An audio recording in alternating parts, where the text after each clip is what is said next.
Okay guys, so I'm now going to show you a little bit about Simpler, a very powerful instrument available to us in Ableton Live. It's available in all versions. It's one of their most basic samplers. So I'm just going to select it here from our instruments and drop it onto a MIDI channel. And you can see here, Simpler has the capability to load one sample. Now, in this tutorial, I'm going to go through a few bits and bobs related to Simpler, but mainly I'm going to show you how we can use this sample area here to great effect using the loop function. So, just to start off, I'm just going to get a kick drum sound. I'm going to select that from here, preview some of those. Let's have a little listen.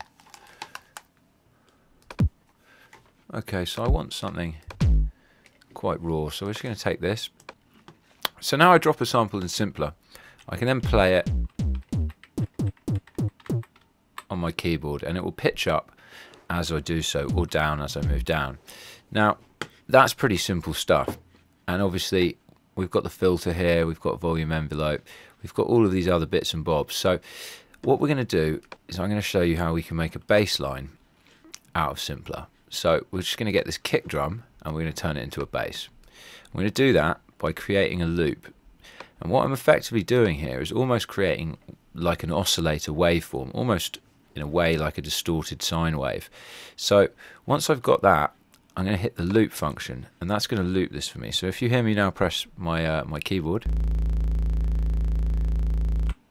it's already coming together quite like a bass. So we're just going to take the filter now.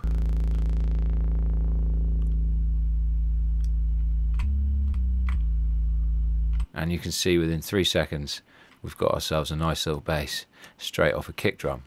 And it's quite good doing this because we get all of this nice information in the wave of the kick here. So in a way it's kind of like using a sine wave for a kick, for a bass line, but in a way we've got this added sort of bit of crunch, bit of information, which is giving it a bit more texture. So I'm just going to run you through some of the other things we can do now. Now we've got the filter on, we can add an LFO to that. So we turn LFO on here, and then we're going to add the LFO amount to our filter here. And once I've got the LFO, I can choose a wave shape for the LFO. I'm going to select the sine, and I can change the rate. So I can either have a free rate, or I can sync rate. So let's just have a synced rate at the moment. I can then obviously have an attack so that my my LFO doesn't start until 5.97 seconds or immediately. Re-triggers another interesting function, which effectively every time I hit a note, the LFO will re-trigger from the same position. If I turn that off, you can hear that the LFO keeps running in the background and is actually starting at different positions. So I'm just going to leave that on for the moment. Another thing we've got is obviously our transpose here, so we could actually tune this, say to a C, and make sure that it's in key with our keyboard. We could also use the LFO to bend the pitch as well.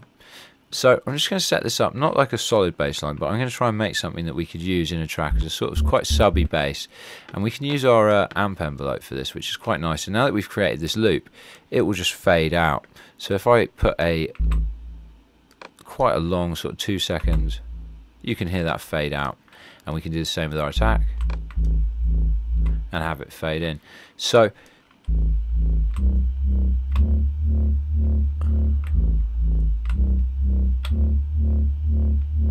you can see we're getting a really rich textured bass line, and really not too much work to get there either. So once we have a little play with that, we can go and compress that, EQ it, fine tune it. But you can see from any sort of kick drum, and I'm going to do this again with a different kick for you. Let's use this one, a lot snappier. It's probably going to sound a lot more subby. I'm just going to select an area. It's on loop already.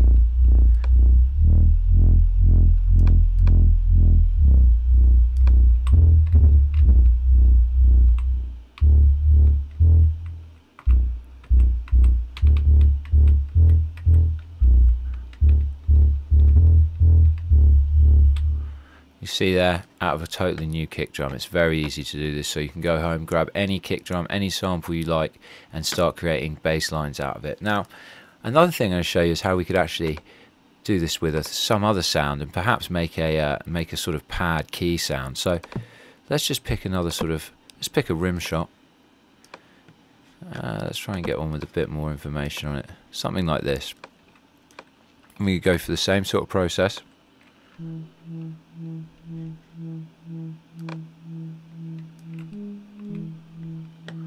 You see I'm getting a very similar sort of effect here, but this sound here you can see has a lot of stereo information.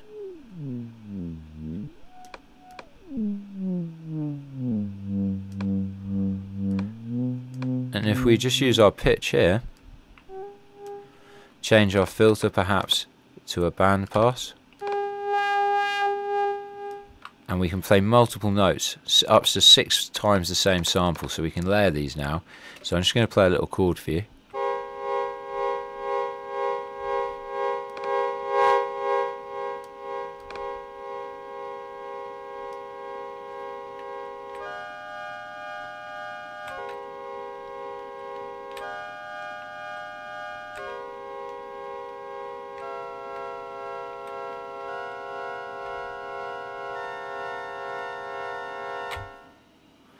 So you can see, simpler, not only can we just use it to play our single hits, as I was showing you before, just like this,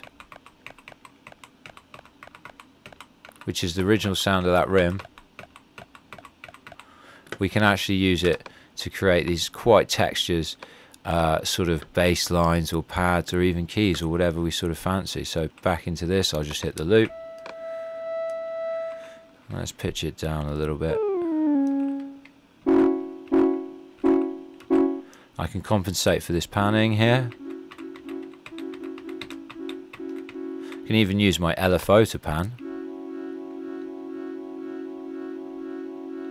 And I can add glides and portamentos to this as well. So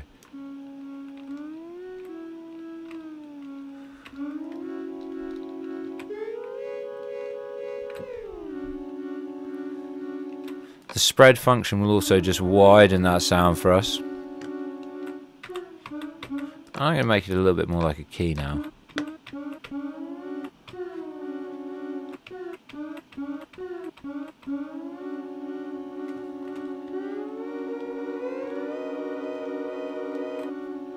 So you can see it's a really powerful tool. We can even use it to build rising sweeps just by setting our LFO to a very, very slow speed, having a nice amount into both the pitch and the filter, and so a nice amount into the pitch and the filter. And now if I play this chord,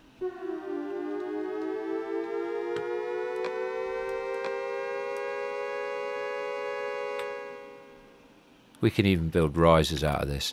So I think you'll agree there's a lot more under the hood than meets the eye with Simpler, and it really is, when you start using this loop function, a very, very powerful tool. And it's a great way to get inspiration, just by turning other random sounds that you find, whatever they may be, and just dropping them in here and creating a little loop, and we're effectively creating our own sort of sampled oscillator, as it were, out of these loops. I could turn this straight into a bass line now, pitch down, speed up the LFO, take it off pitch. Oh, let's go a bit lower, change the filter.